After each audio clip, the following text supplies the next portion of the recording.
Hello everyone, welcome once again to LV Amor Vlogs, and this is your friend Lou Amor. I hope everybody is happy and healthy. So today, may nakita akong dalawang handsome guys na nagpa-tattoo. So I consider that a rare opportunity for us, for me, because bihira lang akong makakita ng mag-tattoo. So today, I'm going to share with you what is tattoo and tattooing all about. So the original etymology dictionary, the first meaning of tattoo is referring to body art.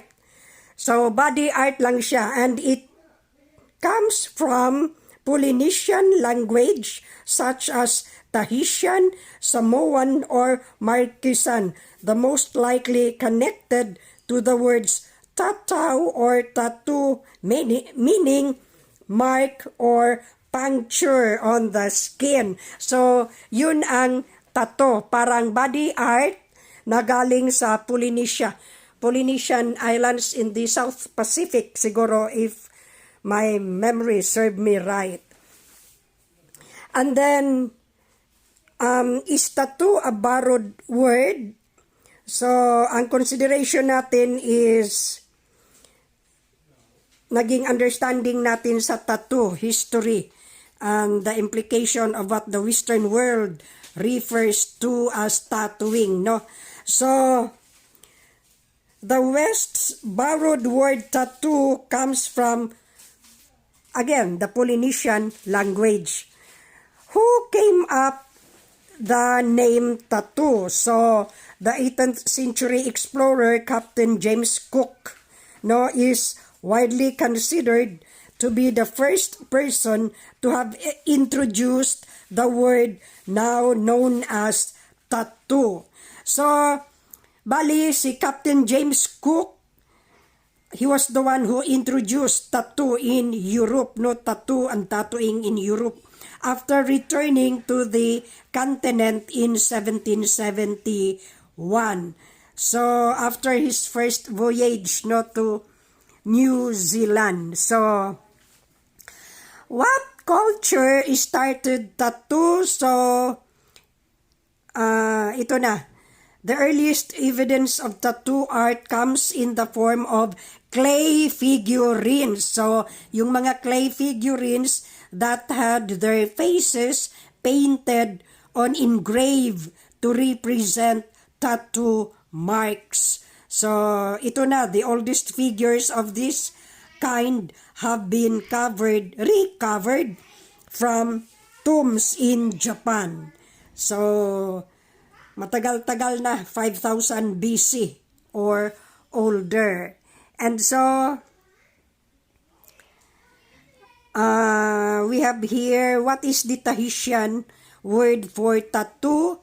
The word tattoo comes from the Tahitian word tau-tau, was the sound made by tattooing, tat-tat. Oh, so, ito talaga ang tungkol sa mga tattoo. So, yun. And then, galing Polynesia, andito tayo. Why are tattoos so controversial? So, ang tattoo naging controversial yan because tattoos have a controversial reputation and are seen as inappropriate in the workplace, largely because they have been associated with criminal activity. However, as more tattooed people enter the workplace, many employers don't think tattoos are as important.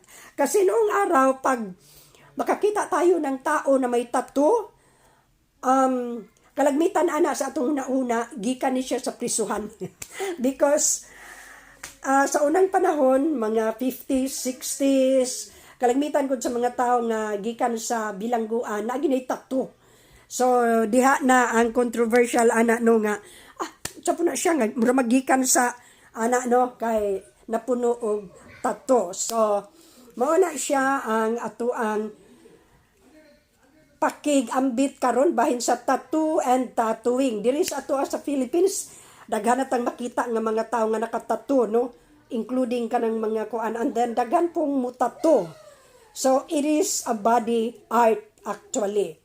No? So I hope we have learned something about tattoo and tattooing, and if you like the content of this channel, please click the word subscribe. And please remember, God loves you and me. Jesus cares. He loves us so much. All glory to God, honor, and thanksgiving. Have a good and godly day, everyone. And until the next vlog. Bye-bye.